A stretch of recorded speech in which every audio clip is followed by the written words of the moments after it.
차량용 반도체로 역전 노리는 삼성전자. 네, 차량용 반도체가 오늘의 주제가 되겠습니다. 요즘 이제 또 반도체 기업들이 차량용 반도체도 새로운 먹거리로 또 삼고 있는 그런 모습인데요. 아무래도 이제 어떻게 보면 전방산업이라고 볼 수 있겠죠. 네. 미래차라든지 친환경차 시장이 상당히 좀 커지다 보니까 차량용 반도체 시장도 떠오르는 것 같습니다. 현재 시장 상황이 어떻게 될까요? 네, 지금 전 세계 차량용 반도체 시장 규모가 올해 기준으로 한 99조 원이라고 해요. 근데 이제 2029년이 되면 185조 원을 넘어설 것으로 전망이 되고 있고요. 그러니까 연평균으로 한 11%씩 계속 상승하는 시장이다라고 생각을 해주시면 되겠습니다. 네. 사실 우리가 작년에는 전 세계적으로 반도체 한파기를 겪었었잖아요. 그럼에도 불구하고 차량용 반도체 시장 같은 경우에는 1년 사이에 30% 이상 상승을 했고요. 이 차량용 반도체 시장에서 전 세계 1위 점유율을 가지고 있는 기업이 독일의 인피니언이라는 기업입니다. 네. 이 기업이 지난해 4분기를 기준으로 매출이 한 25% 정도 상승을 했고요. 또 영업이익도 58% 정도 상승을 했으니까 차량용 반도체 쪽에서는 굉장히 또 이제 매출이 잘 나왔다라고 보시면 되겠습니다. 아무래도 전기차 시장이 점점 커지는 것과 연계가 있을 것 같은데요. 지금 자율주행 시스템도 확대가 되고 있고 또 전기차의 점유율도 점점 늘어나고 있고 그러면서 차량 내 인포테인먼트에 대한 시스템도 굉장히 중요해지고 있습니다. 특히 이제 자율주행차 같은 경우에는요. 어찌됐건 이제 사람이 아니라 자율주행으로 움직이는 차이다 보니까 멀리 있는 건물이라던가 사람이라던가 여러 가지 교통 상황에 대비해가지고 미리미리 빠르게 정보를 확인을 하고 파악을 하는 것이 중요한데요. 네. 도로 상황 같은 경우에는 사실 굉장히 시시각각 변화한다라는 문제가 있습니다. 따라서 이런 정보를 파악하기 위해서는 당연히 고품질 그리고 고용량의 반도체 수요가 필요하게 되고요. 이런 쪽에서 지금 계속해서 수요가 늘어나고 있습니다. 지금 당장 다가오는 2025년부터가 전기차 교체 시기가 본격적으로 시작되는 시기라고 해요. 이에 따라서 내년부터는 이 폐배터리가 아니라 그 차량용 반도체 네. 이쪽에서 수요가 본격적으로 늘어날 것이라고 보고 있고요. 이에 따라서 지금 삼성전자 같은 경우에는요. 차량용 메모리 반도체 시장에서 2025년까지 1위를 달성하겠다라는 목표를 세우고 좀 공을 들이고 있는 상황입니다. 예전에는 IT 기기 쪽으로만 반도체가 좀 유망했던 것 같은데 네. 최근에는 인공지능도 그렇고요. 이렇게 차량용 반도체까지 좀 쓰임새가 다양해지는 것 같습니다. 사실 뭐 차량용 반도체 그동안 완성차들이 많이 또 팔리기도 했었고 이런 상황들이 나오고 있는데 좀 더 시장에 빨리 진입을 했다면 더욱 큰 수익을 냈을 것 같은데 왜 그동안은 진입을 하지 않다가 이제서야 좀 본격적으로 추진하는 걸까요? 우리 한창 한 2년 전에 코로나 시기에 다들 기억하실 것 같아요. 그때 차량용 반도체 공급 부족 사태라고 하면서 네. 굉장히 계속해서 뉴스에 많이 나왔었는데요. 사실 그때 이제 차량용 반도체가 좀 부진했던 이유가 그 공급 부족 사태가 있었던 이유가 코로나 팬데믹으로 인해서 이제 자동차 쪽에 판매 수요가 부진할 것이라는 수요 예측이 좀 네. 그 뒷받침되지가 못했었고요. 차량 수요는 많았는데 여기에 이제 또 비대면 여파로 인해 가지고 여러 가지 모바일 기기라던가 전자기기에 대한 그 수요 급증도 맞물리면서 차량용 반도체 품귀 현상이 계속해서 발생을 했습니다. 그러면서 그 당시에 신차 출고 시간이 굉장히 늦어지면서 중고차 쪽까지 함께 반사수혜를 누리기도 했었는데요. 당시에 이제 시장에서 예측했던 바로는 반도체 차량용 반도체 공급 부족 사태가 2025년까지도 이어질 수 있겠다라는 전망이 있었고요. 그 과정에서 이제 시장에서는 삼성전자 쪽에서 차량용 반도체에 좀 뛰어들어서 구원투수의 역할을 해줬으면 좋겠다라는 시장의 기대가 모아졌지만요. 네. 사실 그 당시에 좀 삼성전자에서 적극적으로 차량용 반도체에 뛰어드는 모습을 보여주지는 않았습니다. 그 이유는요. 사실 뭐 기술력이 없다라기보다는 수익성의 문제라고 볼 수가 있을 네. 것 같은데요. 차량용 반도체 같은 경우에는요. 마진율이 높지가 않습니다. 이제 스마트폰이나 PC용 반도체 대비 좀 수익성이 떨어진다라는 단점이 있는데요. 그래서 이제 시장에서도 차량용 반도체 시장 같은 경우에는 돈이 되지 않은 사업이다라고 좀 여겨지기도 했습니다. 일반적으로 이제 모바일용 쪽 반도체 마진이 한 10에서 20% 네. 수준이라고 한다면 차량용 반도체는 마진이 한 10% 미만, 5%그 정도 그렇군요. 수준이라고 보시면 될 것 네. 같고요. 이제 반도체 가격 또한 모바일 쪽에서는 100달러를 웃도는 가격대로 형성이 되어 있지만 지금 차량용 같은 경우에는 10달러 미만으로 형성이 되어 있습니다. 뭐 2달러까지 간다 이렇게 네. 얘기가 되고 있는데 그 이유는 이제 차량용 반도체에는 지금까지는 좀 사양이 낮은 제품들이 들어갔었기 때문인데요. 지금 기준으로 이제 차 한 대당 반도체가 한 200에서 300개 정도가 들어가는데 이 반도체의 대다수가 MCU라고 해가지고 그 단순 제어하는 역할을 해주는 네. 반도체가 들어갑니다. 그렇기 때문에 사양이 낮기 때문에 가격적인 것도 굉장히 낮다라고 볼 수가 있고요. 이 가격이 낮은데도 불구하고 이 반도체 제품 교체 주기도 7에서 8년 정도로 굉장히 길기 때문에 이런 수요도 한정적이라는 단점이 있어서 좀 적극적으로 뛰어들지 않았던 것 같습니다. 결국에는 이제 수익성 문제 때문에 그동안은 차량용 반도체 시장을 살짝 외면해 왔던 네. 것 같은데 이제 말씀 주신 대로 여러 가지가 좀 고도화되다 보니까 이제 고사양의 제품은 단가도 높아질 것 같거든요. 그래서 이제 수익성을 잡을 수 있기 때문에 점차 뛰어든다 이렇게 봐도 될 것 같습니다. 차량용 반도체가 일단 가격 자체는 뭐 다른 것보다 높게 형성돼 있지 않은 것 같은데 기술적인 진입 장벽은 또 굉장히 높다고요. 네, 이제 앞으로도 더욱더 높아질 것으로 예측이 되고 있고요. 아무래도 이제 반도체 성능이 결국에는 뭐 자율주행차 이런 쪽으로 들어가게 된다면 그 탑승자의 안전과 직결이 되는 부분이다 보니까 제조라던가 품질 관리 이런 쪽에서 조금 더 까다롭다, 네. 기준이 까다롭다라고 생각을 해주시면 될 것 같습니다. 따라서 이제 일반 산업용 반도체에 요구되는 기술이 조금 더 높고 생명과 직결이 되는 부분이다 보니까 기업 입장에서도 이쪽에 진입하는 것이 살짝은 부담스러운 네, 부분도 리스크가 있을 것 있겠죠. 같아요. 네. 하지만 이제 테슬라를 비롯해서 여러 가지 자동차 완성차 업체들이 뭐 자율주행이라던가 인포테인먼트라던가 이런 기능들을 강화를 하기 시작하면서 지금은 고성능 쪽의 반도체 수요가 좀 폭증을 하고 있는 상황이고요. 그래서 지금 여러 기업들, 특히 삼성전자에서도 차량용 반도체에 주목을 하고 있는 모습들을 보여주고 있습니다. 제가 방금 전에 이제 차량 한 대당 내연기관의 기준으로는 반도체가 한 200에서 300개 네네. 정도가 들어간다라고 말씀을 드렸지만요. 이제 자율주행차 같은 경우에는요, 반도체가 한 1000개에서 2000개 수준으로 개수가 더 많이 들어갑니다. 그렇기 때문에 앞으로는 수요가 더 커질 것으로 보고 있고요. 지금 자동차 업계에서 예측을 하는 것도 이제 기존에는 그 교체 수기가 7에서 8년 정도라고 네. 말씀을 드렸지만 이제는 반도체 교체 주기도 3에서 4년으로 좀 대폭 단축이 되는 추세이다 보니까 앞으로 더욱더 수요가 급증할 것이라고 예측이 되고 있고요. 더불어서 이제 올 2분기도 결국에는 뭐 삼성전자라던가 반도체 한파로 인한 그 실적이 2분기까지 영향을 미칠 것으로 보고 있는데요.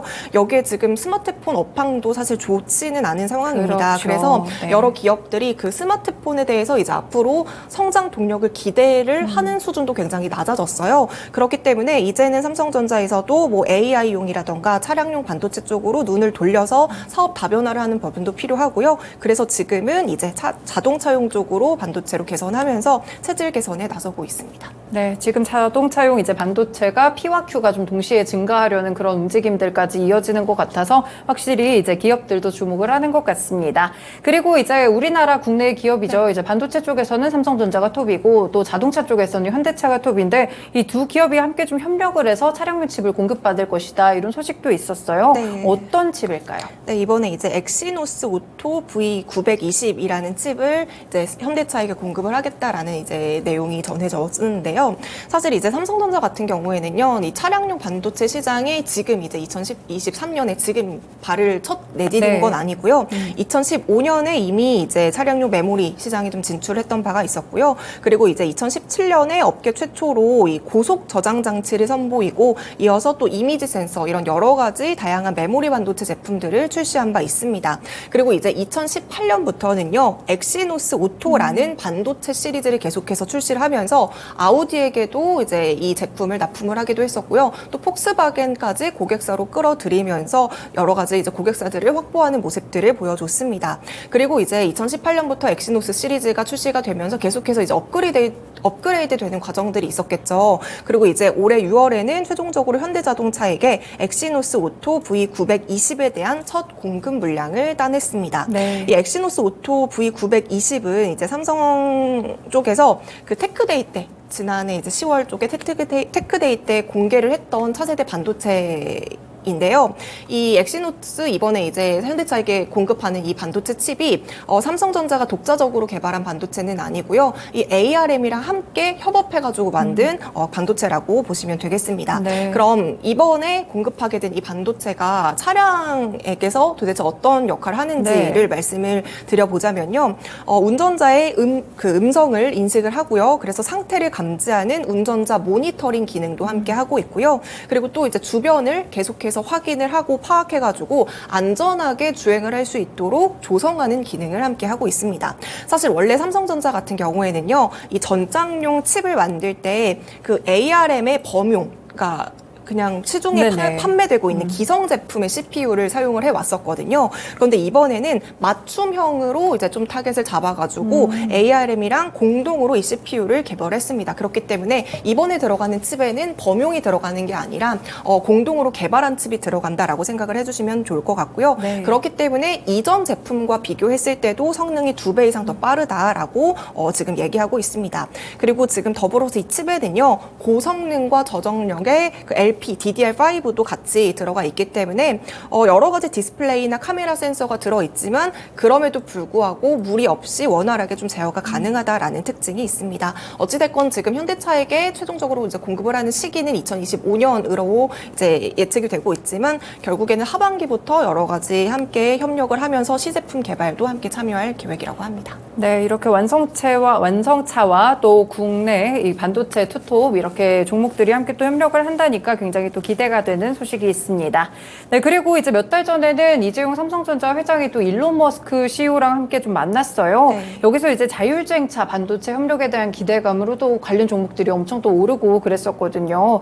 이번에 이제 그러면 테슬라의 또 자율주행 칩이 네. 또 삼성전자가 또 이렇게 고객사가 테슬라가 될까 이런 기대감이 좀 있는 것 같더라고요. 네, 맞아요. 이제 지난 5월에 이재용 회장이랑 일론 머스크랑 단독으로 뭐 만남을 가졌다 이런 뉴스들이 보도가 되기도 했는데요. 당시 이제 시장에서는 삼성전자랑 테슬라의 그 차량용 시스템 반도체가 협업을 할 수 있다라는 좀 가능성에 대해서 기대를 걸었던 부분들이 있습니다. 그리고 며칠 전에 이제 테슬라는 결국에는 그 차세대 자율주행 칩이라고 불리는 하드웨어 5.0 양산을 삼성전자에게 맡기겠다라는 소식이 전해지기도 했습니다. 사실 작년까지만 하더라도요, 이 테슬라 같은 경우에는 그 하드웨어 5.0의 양산을 원래는 삼성전자가 아니라 TSMC 쪽에 네, 맡기려고 맞아요. 네. 했었던 이야기들이 계속해서 나오고 있었거든요.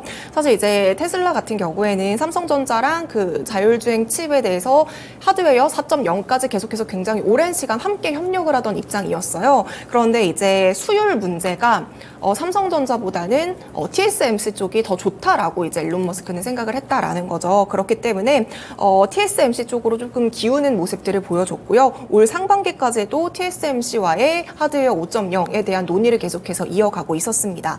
그런데 이제 삼성전자는 결국에는 이제 수율이 TSMC보다 낮다라는 그렇죠. 것 때문에 지금 네. 배제된 상황인 거였잖아요. 그렇기 때문에 삼성전자는 일단은 이 수율을 끌어올리는데 굉장히 많은 노력을 했었고요. 그래서 지금 삼성전자의 4나노 수율은 75% 수준까지 굉장히 많이 끌어올린 상황이라고 합니다. 지금 TSMC의 4나노 수율이 한 80% 수준이기 때문에 75%인 삼성전자와 그렇게 비슷하네요. 비슷하다고 네. 생각을 해주시면 될 것 같고요. 심지어 지금 삼성전자의 3나노 수율 같은 경우에는 60% 이상까지 끌어올렸기 때문에 지금 TSMC의 수율 55%를 넘어서는 수준까지 끌어올렸다라고 확인을 해주시면 될 것 같습니다.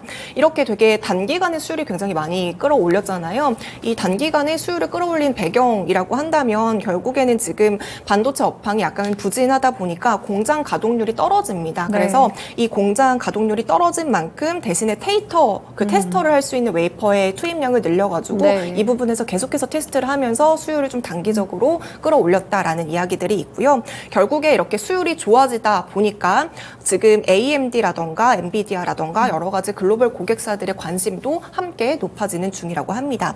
그리고 수율도 끌어올리면서 또 이제 이재용 회장의 세일즈까지 함께 잘 협력화되고 콜라보가 돼가지고 이번에 수주에 성공을 하게 된 것 같은데요. 지금 들리는 이야기에는 뭐 이 회장이 머스크에게 굉장히 거부할 수 없는 가격 조건과 네. 여러 가지 조건을 제시했다라고 하고요. 이 덕분에 지금 삼성전자에서도 파운드리 쪽의 매출 집중화가 원래 이제 기존에는 스마트폰에 좀 집중이 되어 있었지만요. 이쪽에서 좀 벗어나가지고 이제는 자동차용으로 확대가 되면서 매출처 다변화에 성공할 것이다라는 기대감도 함께 높아지고 있습니다.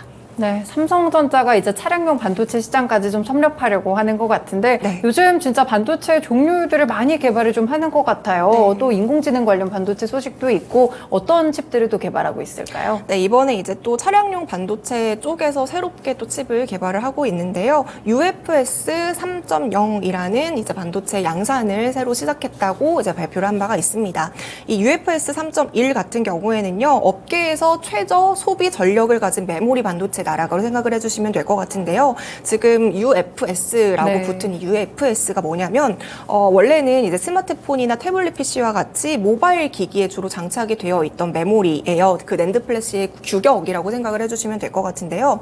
이 UFS가 모바일 기기의 성능이랑 기능을 향상시키는데 굉장히 중요한 역할을 네. 하고 있습니다. 그래서 다양한 작업, 우리가 뭐 지금 이렇게 저처럼 패드를 사용할 때도 여러 가지를 막 켜놓다고 하더라도 그렇죠. 네. 여러 가지 버퍼링이 없이 빠르게 작업을 할 수 있도록 도와주는 역할을 하고 있는데요. 원래는 이 UFS라는 게 모바일을 중심으로 약간은 집중이 되어 있었지만 이제는 차량용 반도체까지 시장이 커지게 되면서 이쪽으로도 UFS가 함께 활용이 되고 있고요. 최근에 이제 삼성전자에서는 이제 UFS 3.1에 대해서 자동차 쪽으로 그 양산을 시작했다라고 밝혔고요. 이번 제품 같은 경우에는요, 이전 세대 제품과 비교했을 때 소비 전력이 제가 방금 저전력이라고 말씀을 드린 만큼 이 소비 전력이 이전 세대보다 한 33% 더 향상이 돼가지고 업계 최저의 소비 전력을 가진 제품이다라고 생각을 해주시면 될 것 같습니다.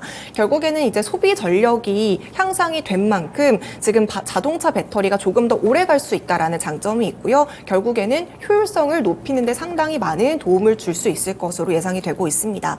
그리고 지금 차량용 메모리 같은 경우에는요, 외부 기온에 그대로 노출된다라는 단점이 있거든요. 그렇기 때문에 좀 극한의 환경, 뭐 계절이 계속해서 시시각각으로 바뀌거나 여러 가지 온도 변화에도 좀 안정적으로 동작을 하는 것이 중요한 포인트다라고 볼 수가 있는데요. 지금 이번에 삼성전자가 양산을 하기 시작한 UFS 3.1 같은 경우에는요, 영하 40도에서 영상 105도까지 네. 굉장히 이 기온차가 폭넓기 때문에 좀 안정적인 성능으로 업그레이드 됐다라는 점까지 지금 삼성전자에서 이야기를 하고 있습니다. 어찌됐건 지금 삼성전자에서는 2025년까지 차량용 반도체 쪽에서 업계 1위를 달성하겠다라고 이야기를 한 만큼 앞으로도 추가적으로 어떤 반도체들이 계속해서 탄생을 하게 되는지, 그리고 어떤 고객사들을 확보하게 되는지도 함께 체크를 해주시면 좋을 것 같습니다. 네, 반도체 업황 자체도 이제 겨울을 벗어나서 좀 봄으로 가려는 네. 움직임을 보여주고 있는데 이렇게 또 여러 가지 반도체를 개발하고 있다고 하니 삼성전자의 행보를 조금 더 기대해 보겠습니다.